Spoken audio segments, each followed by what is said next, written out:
On today's show, Julian McKenzie joins us to get a bird's eye view on what's going on in Leafland and help us tee up tonight's Maple Leafs and Flames game. All that more coming up on today's edition of the Locked On Leafs podcast, part of the Locked On Podcast Network. It's your team every day. You're Locked On Maple Leafs, your daily podcast on the Toronto Maple Leafs, part of the Locked On Podcast Network. Your team every day.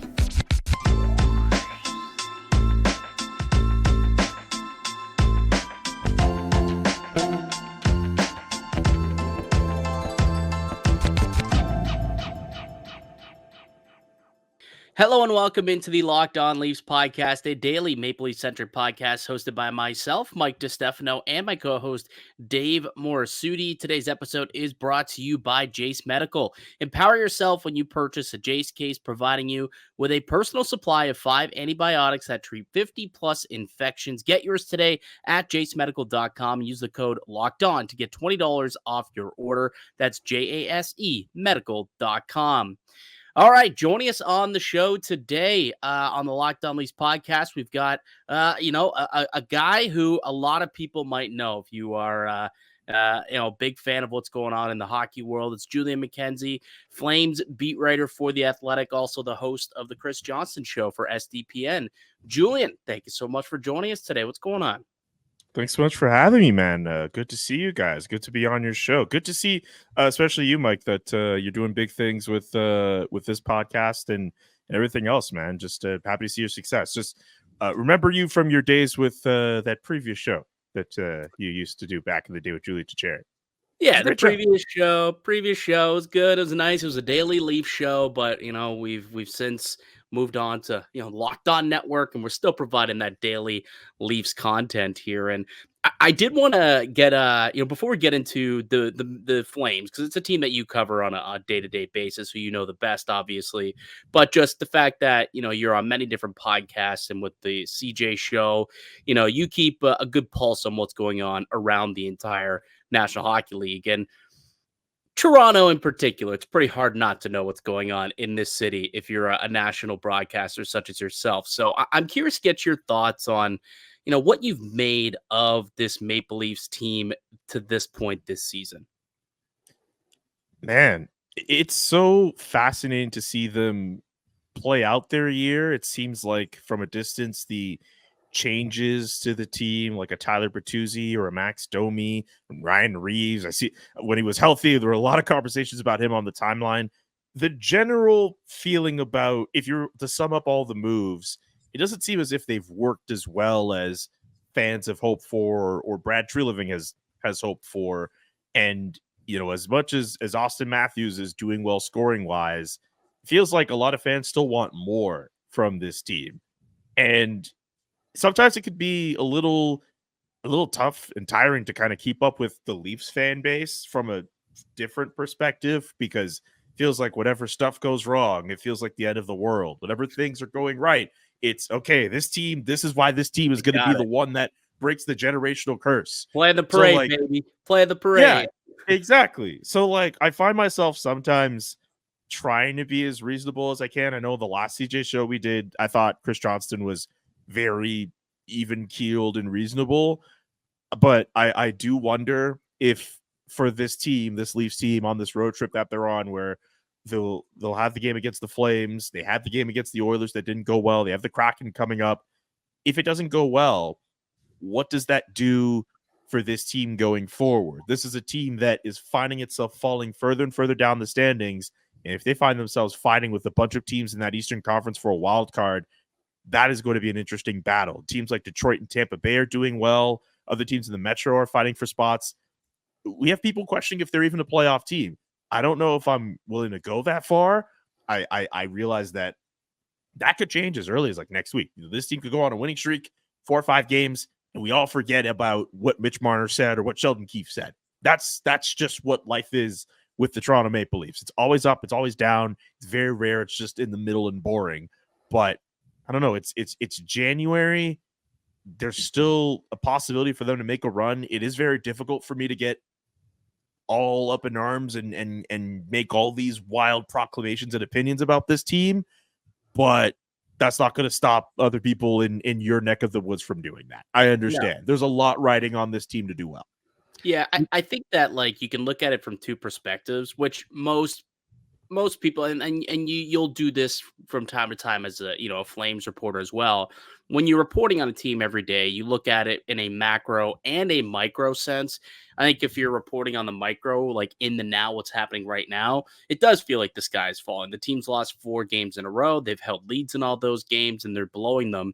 And I think the concerning part is, they're losing to playoff caliber teams, and those are the squads that they'll be playing down the road if they get that far. So it makes you think, are they capable of winning this year?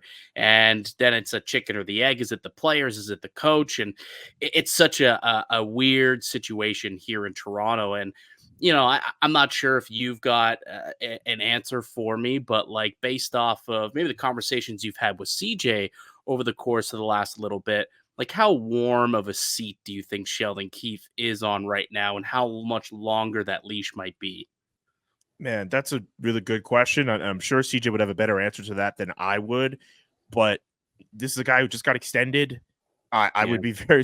I mean, you know what? It's not. You know what? Brad Treliving gave an extension to the last coach he was coaching ahead of a new season, and that coach did not get to see that extension play out. So Interesting. it wouldn't be. Yep. So that's something to keep in mind with that.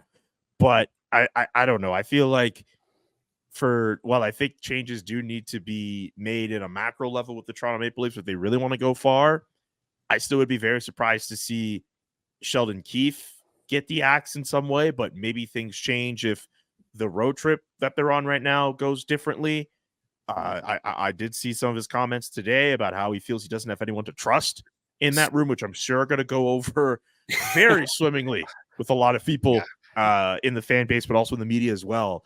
But I just find with this guy, with what he's done with the organization, there has been some good in the regular season. He does get over that hump last year, but I don't know. I'd like to see a little bit more. I think he has to get out of this stretch on a winning note to at least give some confidence to his job.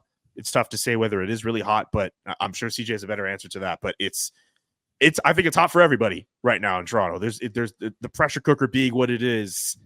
There's no way you're going to sit on a lukewarm seat, no matter who you are in that Maple Leafs locker room. What did you make of that comment, though, that he said when he said, I can't, 42 games a season, I don't know who I can trust? We have it, Dave. Do you want to play it quickly? And then we could kind of, so that those who missed out on the comment earlier today, we could play it, and then we could discuss our thoughts on the other side. So why don't we play it if you want to bring it up? So this was Sheldon Keefe ahead of, I guess today was an optional skate. So this is what Sheldon Keefe had to say after an optional skate about pretty much like where this team's at and the trust he has in players. Or anyone that goes on the ice in those key moments, we need to execute. And some of it is relying upon those who've been here. And then the other part of it, as I'm trying to work through as a coach, is to figure out with all the new players we have, whether it's forward or defense, who are we going to rely on in those moments? Who's going to go out and get the job done? And, despite the fact we're through the halfway point of the season here now, 42 games in, I still have a lot of questions, quite honestly, about who is going to go out and we can say is for certain he's going to get the job done for us. To me, it's a little bit inconsistent. That's such a bizarre comment. I haven't really ever heard a coach say that before. Julian, I know you've had a Flames coach that has in the past been willing to say a lot of things about his team, but have you ever heard a coach say something like that? I feel like 40 something games into a year, a guy who has this is not a guy who just got plopped into a situation and is trying to get to know his players for the first time. He's been around the core four as long as he has. He should know who he should be able to trust. I would like to think that that's probably more of a comment on some of the newer guys and not necessarily on a Mitch Marner or an Austin Matthews, but it definitely raises alarm bells. What's interesting is for me, like that. What prompted that comment was a question about TJ Brody. So it's not even like a new guy. He was asked, what are your thoughts at where Brody's game's at? And then he kind of did rope in everybody in the whole team and whatnot. But it is bizarre that you're halfway into a season and, you still don't know what you have. And the conversation for me, and this is something that we talked about, Dave and I did at the beginning of the season. It really talks about like a lack of identity within a team. Like, what is this team's identity if not the core four? Because that seems to be the only actual like identity of this team. But if you go back to what Brad Treliving spoke about earlier this year when he first took the job, he wants to abolish that term, abolish the core four. But really, like outside of that, how else can you define this club? There's Outside so of much money. There's so much money being doled out to Austin Matthews, Mitch Marner. You just gave money to William Nylander. I know he's been pointless since he got that money, and John Tavares. I'm sorry. No matter how much you try to spin it, especially if they're playing the way that they're playing, they're always going to be labeled as the core four until they. And even if they win, what are we going to say? Like the core four finally did it, and then you could point to all these other bits and pieces that helped along the way. But this has all been about how a team that is essentially front loaded with the frontline talent that they have, can they win with plug and play pieces behind them? That's essentially what these last how many years have been for this organization. So whether you want to distance yourself from that moniker or not, it's very hard for a lot of other people to separate that. We'll get back to our conversation with Julian McKenzie in a moment, but first, let me tell you about one of today's show sponsors, and it's our friends over at Jace Medical. I know we come to sports to escape from some of the crazy realities of real life, but can we just talk for a minute about preparing for real life? According to the FDA, pharmacies are running out of antibiotics like amoxicillin right in the middle of the worst flu season in over a decade. Maybe you're traveling somewhere to celebrate the new year. The last thing you want to be is unprepared to take care of yourself or loved one if you fall ill. Jace Medical can give you peace of mind before you ever hop on a flight. The Jace case is a pack of 5 different antibiotics to treat a long list of bacterial illnesses, including UTIs, respiratory infections, skin infections, among others. This stuff could happen to any of us. Visit jacemedical.com and complete your physician encounter. It will be reviewed by a board-certified physician, and your medications will be dispensed by a licensed pharmacy at a fraction of the regular cost. It's never been more important to be prepared than today. Go to jacemedical.com and use offer code LOCKEDON to get $20 off your order at jacemedical.com.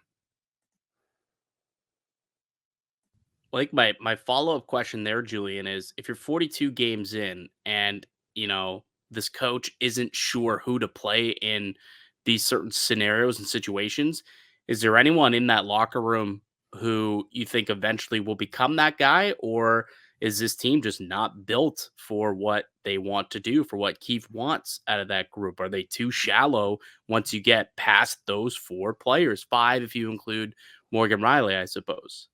Doesn't that sort of open the question of what is this team willing to do? What are they able to do at the deadline to try to add to that depth? They've realized, okay, bringing in Bertuzzi, it's not working as well as they might like. They're putting him up and down. Guys like Pontus Holmberg are getting opportunities with the team now. Max Domi, who I've seen him play well years before when he was a Montreal Canadian. It feels like since then, he just has not provided that same spark for so many other teams that he's suited up for. And because of that, with the deadline coming up, another clip going around is, I don't know what interview Brad Treliving did a couple years ago, but this reputation has gone around where he doesn't seem like this general manager who will make these big trades at the deadline, which maybe that's true in the literal sense. Fine. I remember last year, the big move he did at the deadline, it really wasn't that big. He got Troy Stetcher and Nick Ritchie from the Arizona Coyotes in the first ever brother for brother trade where Brett Ritchie went the other way. But this is a guy who also got Tyler Toffoli, maybe like a month before the trade deadline when he was still Flames general manager and the Canadians were selling off assets. I don't think he's above making a move if it makes sense and he's able to get an impact player. And I mean, the Toffoli move, for as long as he was a Calgary Flame, it worked. He had his best season as an NHL player last year, even if they missed the playoffs. That's technically a win for Brad Treliving in terms of a trade.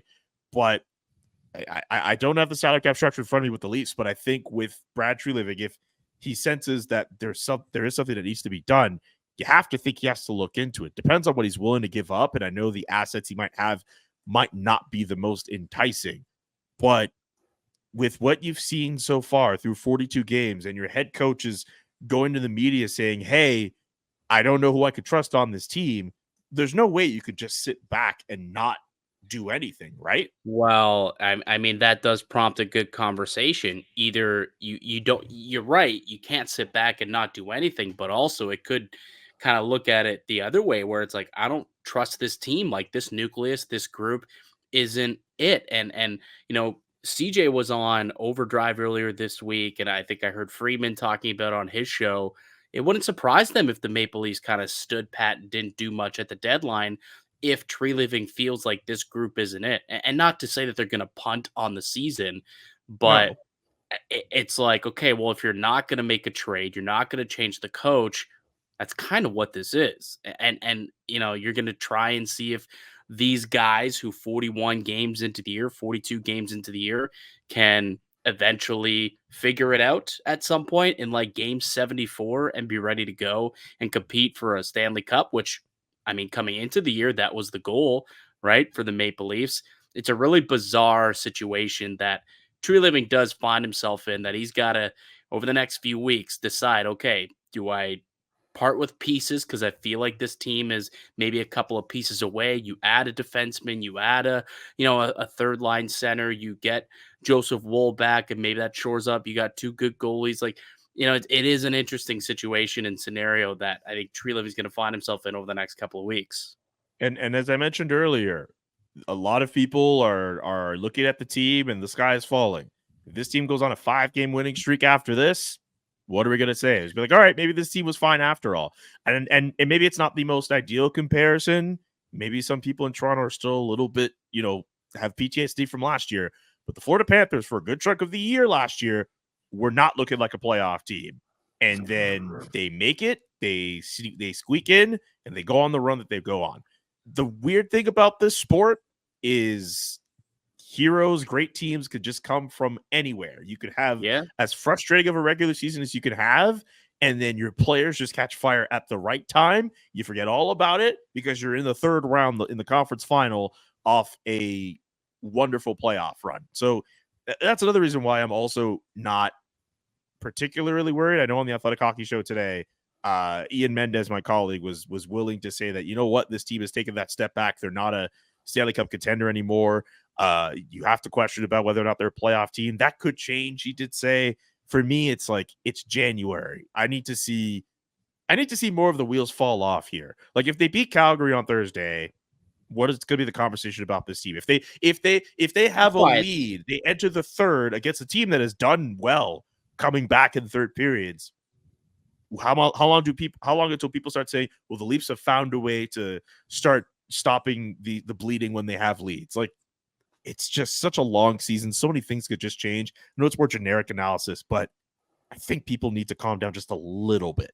Not wholly, because look, they're going to fight for a playoff spot, and you want better from this team, but just there's peaks and valleys in the season. Yeah, I mean, and that's the thing where, things can change day by day, right? And the big one for me here when it comes to not even just Sheldon Keefe, but with like a guy like Mitch Marner, who is getting roasted for his comments, after the loss against Edmonton.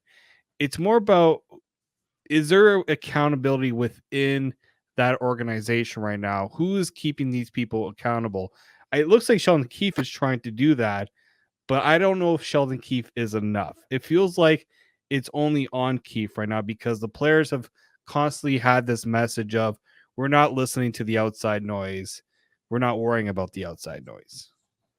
I can understand that a lot of Leafs fans want at least some semblance of accountability being taken. Like, I on one hand, I do think that, what else was Mitch Marner supposed to say in that moment? I think if he does show outward frustration, that's just something that media people are going to nitpick like vultures in the middle of a desert picking at a carcass. Like, if you show anything like that, especially in Toronto, it's something that's going to be a topic of conversation. But at the same time, if Marner at least says, hey, we're not going to stand for this, we're going to change, maybe the conversation's a little bit different. Maybe people perceive those comments a little differently, but maybe people don't. Again, like, this organization has gone through the struggles they've endured over the last few years. Maybe some people just throw their hands up in the air and be like, oh God, I don't want to hear this again. Maybe it doesn't really matter what Mitch Marner says. because at the end of the day, the expectations for this team are so sky high, and the threshold and tolerance for losing and falling on the face is just so low. Maybe it doesn't really matter what happens. So yeah, fine. Maybe Mitch Marner's comments weren't received well, and there's a reason for it. At least as long as for them that, guys are held accountable, they're able to, assess what's right and what's wrong in that room. That's what should be the most important thing. But again, I do understand why people who are not in that Maple Leafs locker room, they at least want to have the feeling that things could turn around, or at least that the guys are upset and that the guys, understand that things are going wrong and they could change things. But again, people should also calm down. But also, Toronto is not the market for people to calm down. No. It's not the market. It's not the market. And also, the Leafs have done too much over the last few years for people to just be like, calm down. I know I did say that, but I also understand the other side of it too. Yeah, and look, this was supposed to be a year where they take that step. Like, they left Dubas in the wings because they felt like, no, we're going to go back at it with this core. It seemed like Dubas wanted to make changes based on his end-of-year presser 5 days before getting relieved of his duties. And then all of a sudden, he's gone, and now they just came back with the same core. Came back with the same core four, came back with the same head coach, and they're still having the issue of, can this team play to that level that you look at them and say, hey, that's what a Stanley Cup team looks like. They don't look like the Vegases and the Colorados and the New York Rangers. They just don't. And, a lot of Toronto fans don't like that. Leafs Nation, not big fans of that. But we'll see. Again, it's only 42 games. There's still time to figure it out. I do like that you tried to bring some positivity and talk about the Florida Panthers because, hey, Matt Tkachuk's own father, Big Walt, literally called that team soft last year in March. And that's what sparked that team to really turn around their season. And it took them all the way to a Stanley Cup final. They were did that ahead of a game against the Leafs, right? That was on TSN 1050, right? Yeah, it was on the morning show with Carlo and AK, and he said, yeah, the Senators or the Panthers are soft. That's why they're losing games. And from right then and there, it seemed to have really jarred them, and the outside noise seemed to have gotten into the room, but they did something about it. Apparently, the Maple Leafs would rather keep all the outside news out and just keep doing their own thing. I don't know. Things could change, but in a market like Toronto, I find it's so hard to believe that all of those guys keep that noise out. There's no way. It's not. It's come on, guys. It's not that noise gets in. It's all in how you deal with it and how you process it and how you put that aside. Use it as fuel. That's what I think people want to see, because that's what it felt like Florida did, was use that, those jabs as fuel to turn their season around. Whereas Toronto, they just want to pretend like it's not there. But again, you mentioned it. That happened in March for the Florida Panthers, and then they went on that run. It's January. Yeah, things could change in January. Not saying you can't make changes in January. Teams have made changes before earlier than that and have gone on. And look at the Edmonton Oilers. They have been a completely different team with Chris Knoblauch as their head coach. They changed the coach. They changed the coach to make that happen. They did change the coach to make that happen. My ultimate point is it happened. I mean, it happened early enough where they're able to go on a run. It can happen. Things could change. I don't know if that means they should change Sheldon Keefe, but at least something got changed. We're driven by the search for better, but when it comes to hiring, the best way to search for a candidate isn't to search at all. Don't search, match with Indeed. If you need to hire, you need Indeed. Indeed is your matching and hiring platform with over 350 million global monthly visitors, according to Indeed data, and a matching engine that helps you find quality candidates fast. Ditch the busy work. Use Indeed for scheduling, screening, and messaging so you can connect with candidates faster. And Indeed doesn't just help you hire faster. 93% of employers agree Indeed delivers the highest quality matches compared to other job sites, according to a recent Indeed survey. Leveraging over 140 million qualifications and preferences every day, Indeed's matching engine is constantly learning from your preferences. So the more you use Indeed, the better it gets.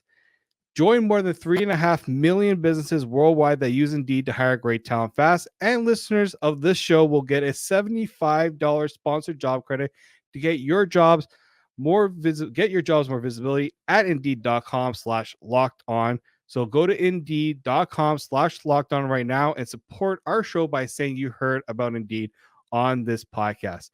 Need to hire? You need Indeed.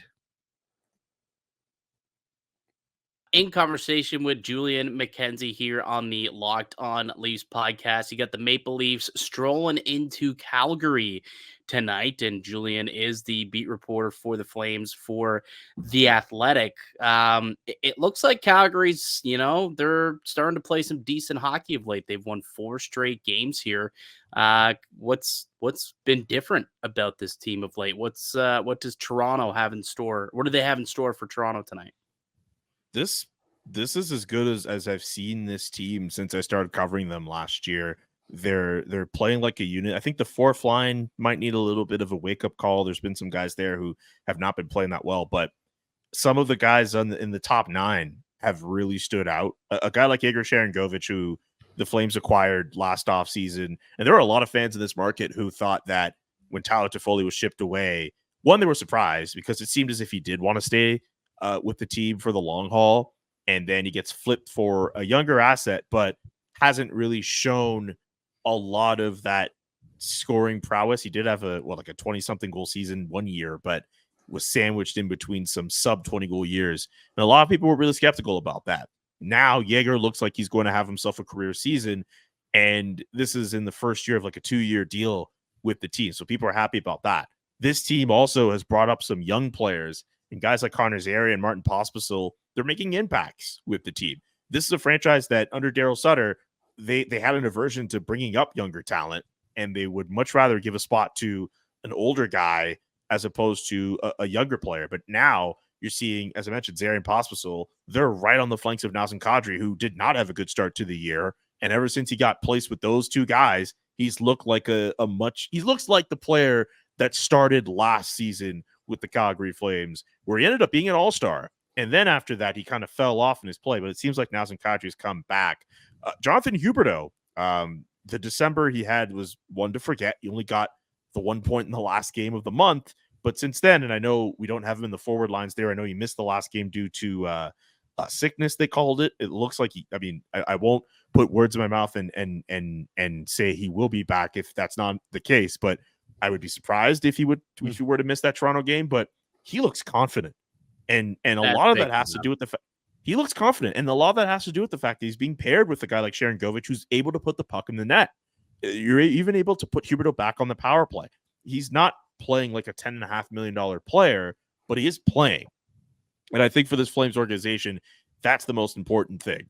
You have the Mantrapane, Backlund, Coleman line, which I was talking, I forget who I was explaining this to the other day, but when you're out east and you're focused on teams like Toronto or Montreal or even in Ottawa, you're not looking at too many guys out west. And if you are looking at the guys out west, there are flashy guys like an Elias Pettersson out in Vancouver. Or Connor McDavid is one. I'll help you. I'll help you with that one. There's that Connor McDavid guy, that Leon Draisaitl guy in Edmonton. They seem like they're doing okay too. A guy like Michael Backlund is nowhere near as flashy as those players, but he's so important to a team as their captain. He's been basically their de facto leader for a couple of years now, but he finally gets to see this year, and he does everything up and down the lineup and fits so well with Mantrapane and Blake Coleman, who is having a career season himself. He just tied his single season high for points in a season last night. He's the third time in his career he's had 20 goals. That's a player who's been doing really well. And I didn't even get to Jacob Markstrom, who last year did not have a good year. I believe the offseason before, he wasn't even able to train all that much because of some nagging injuries. I heard a story this week about how in that particular offseason, he had some delays with his gear getting sent from Calgary to Sweden. So that also kept him off the ice too. And then you go through last year and just, it was not an ideal year for him. Contrary to this year, where he had a baby too last year too, didn't he? Yeah, he had a lot going on in his personal life as well. Yeah. But now he's got that all settled. He just got married, and he looks more like himself. And and the team is able to rally around him. They're able to rely on him. And it's at a point now where people are wondering if the Flames have to go through a reset. Should this team move on from Jacob Markstrom, even though he has a $6 million cap hit and has a no movement clause? But some people are saying, hey, maybe a team like New Jersey could want him. Maybe a team like Carolina could want him. Those teams need goalies. Like, it's a really interesting time with this team where they're playing really well. And if they beat the Leafs, this is going to be like the first time in like 2 years they'll be on a 5-game winning streak. But you contrast that with fans who see that they're in the mushy middle, and maybe they think of that early season start where they lost, 6 games in a row, maybe a little more. I forget the exact number, but they lost a handful of games in a row to start off the year, and that kind of put them in the position that they're in. And a lot of them feel this team is due for a reset. They're due for a retool or rebuild, which is a word that maybe some people in Calgary don't like to use, but maybe they do need it because they don't necessarily have game breakers or elite pieces. But if this team plays well and they put themselves in a playoff spot, you have to wonder what Craig Conroy, the general manager, is going to do with this team. There's a lot of storylines with this team. And for the Leafs, as they go up against this Flames team, they're going to be going up against a team that's hot right now, that's feeling itself, that is confident. And even some of its players that have been in the doghouse for a while, they're actually playing really well. So it's going to be really interesting with how that game plays out. And also looking at their blue line, like Hanifin and Tanev, those are the big, and you can add Lindholm to that too, like the 3 question marks going into this year. And it's almost like, I wouldn't say they're in like limbo right now with those guys, but like, they trade them now, then it's almost like you're saying this season you're not putting much stake into it, but at the same time you keep them and potentially lose them in free agency. Like, how has the feeling been around all that? Craig Conroy last offseason, I think in his first press conference, went up and said he did not want a repeat of what he experienced with Johnny Gaudreau, in which ultimately he left for nothing. He goes to Columbus, he makes his money. It was a long decision. He thought long and hard about it, pretty much up until the final hours of entering free agency. Craig Conroy is saying that he did not want to have a repeat of that. That's a theme that's following the team essentially with those players. With Noah Hanifin, we've heard that there's been talks with those two between the Flames and him and his camp talking about extension. Is that the right move to make? Maybe that's worth a column for me to write one day. But I think I actually put together a survey for fans that I think should be out on Thursday. It's a near 50-50 split on whether or not fans actually want to keep Hanifin. There's the pros where, he fits for a blue line. They have the depth at that spot. There's the cons where you're like, well, that's a missed opportunity to deal away a pending UFA and get some assets for him. It's a very fascinating situation with him in particular, but I think a lot more fans are more resolute on wanting a guy like Chris Tanev to get traded so they can get pieces for him. And even for a guy like Elias Lindholm, who I think he's just been okay. I know he was named an all-star. I think a lot of people in the market would disagree. They look at the play of a Blake Coleman or a Nazem Kadri. Even guys like Mackenzie Weegar have come up among fans. And again, no shade to Elias Lindholm, who's a good center. He's probably a good number 2 on a really good contending team. But I think some other guys on this team have played a little bit better. And I think if it gets to a point where if it seems like the Flames and him have not really talked that much in terms of contract. Don't know if you guys remember from the beginning of the year where he kind of stood up in front of everyone and said, hey, I want to be here. He essentially said without saying it, he wants to get paid what he's worth. And if it's not $8.5 million, it's definitely north of that. And I don't know if he's looked like that type of player this particular season with the Calgary Flames. So it'll be really interesting to see what happens with him and Tanev and even Hanifin. And while some people want to throw in a guy like a Markstrom, people want to see if Blake Coleman has any trade value anywhere. Like, I don't know if I'm not convinced that Craig Conroy wants to flip everything and go for a full rebuild, but ultimately it's the players who dictate it, as a president of hockey operations, Don Maloney, said the other week. I think the one guy who a lot of Leaf fans are curious about would be a Chris Tanev, who is a pending UFA. And, if this team does go in a bit of a retool, rebuild, with, in a bit of a different direction, remains to be seen if Tanev, who's getting up there in age, would want to kind of go through that. Maybe a guy who's looking for a cup to be on a contending team, as soon as possible. And he's from Toronto.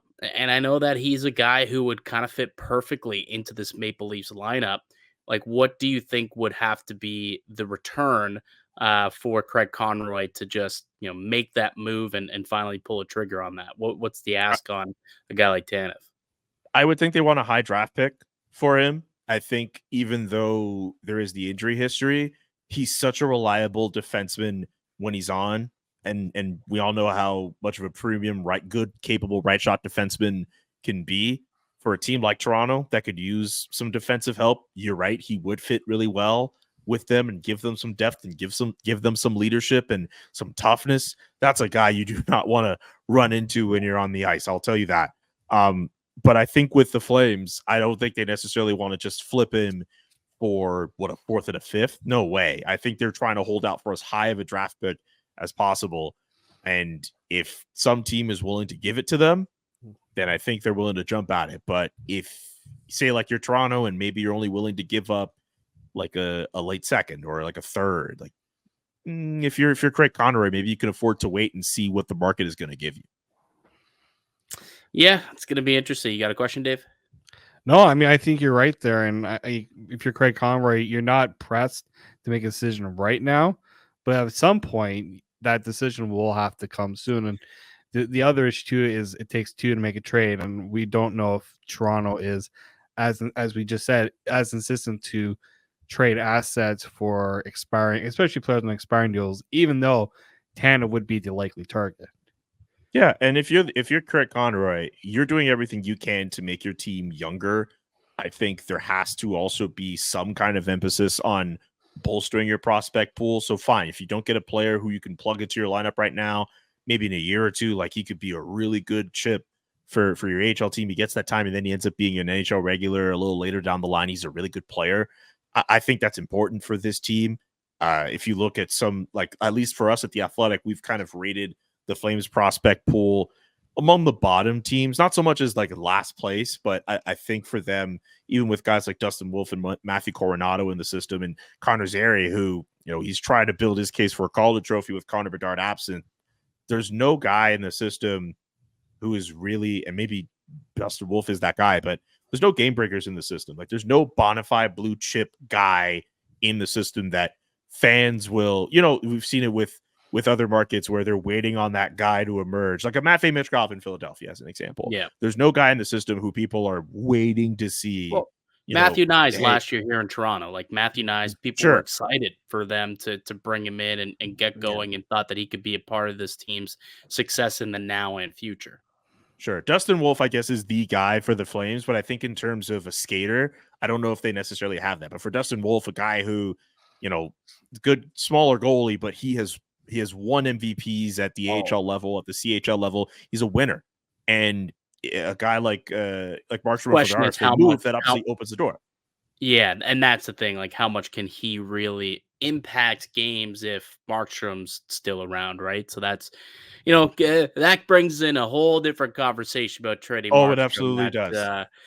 It absolutely does. I've not heard anything about him waiving a no move to go anywhere. I know some people will still try to float the name out there, see if, there's a lot of teams that would love to bring him in. Lots of teams, true. I'm sure, that would love to bring that guy in. I'm sure New Jersey would be at the top of that list. LA would probably like to bring in a goaltender.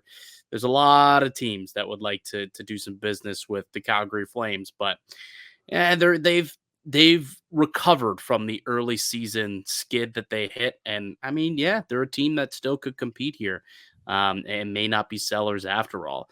It should be interesting. Really quickly, Dave, can you bring up the game preview tonight? I just want to get Julian's thoughts on tonight's game. Lastly, you got the Calgary Flames coming in. They've won 4 in a row. The Leafs, losers of 3 straight games. From a Calgary perspective, when you look at tonight, what do you think is going to be the key to victory for the Flames? Man, we've seen this team at different points. I still have that Arizona game in my mind from Tuesday where they kind of started off a little sleepy. They didn't have all that energy. And then after they allow a second goal in the third period, they wake up and then they go on full go. They send the game to overtime and then they win it in overtime. Like, it's a team like Toronto that has the weapons that they have, guys like Nylander and Matthews, Marner. I get they've blown a couple leads in the past, I think for the Leafs, for the Flames, they have to impose themselves from the jump and use the home ice advantage to their advantage and try to snuff out the Leafs from jump. I think if they find themselves playing it behind against them and the Leafs are motivated enough to play, that's a lot tougher. That's a lot tougher of a sell compared to doing that against a team like in Arizona, like they did the other night. So a key start for them.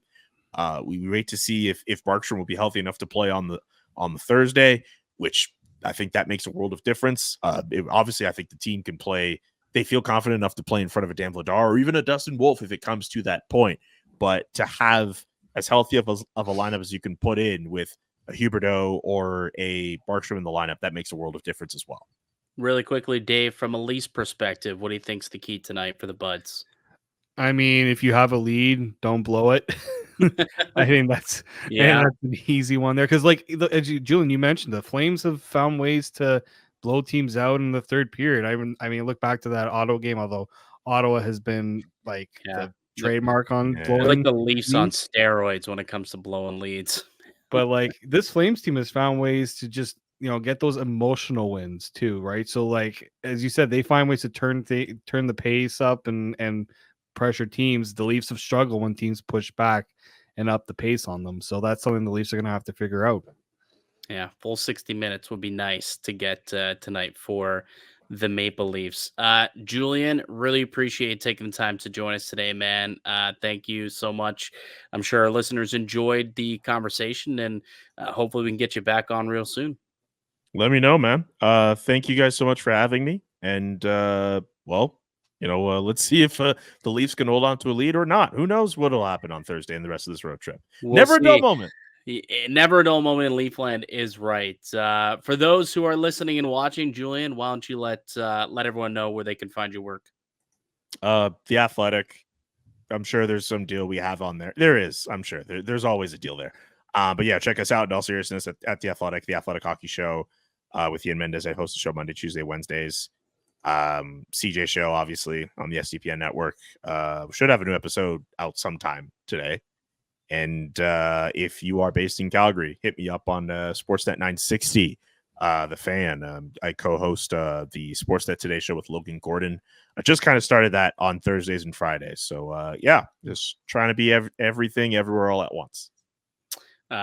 Beautiful. Definitely go follow his work. The man knows hockey. That's for sure, and always loves to talk puck as well. So, Julian, we really appreciate taking the time and enjoy the game tonight.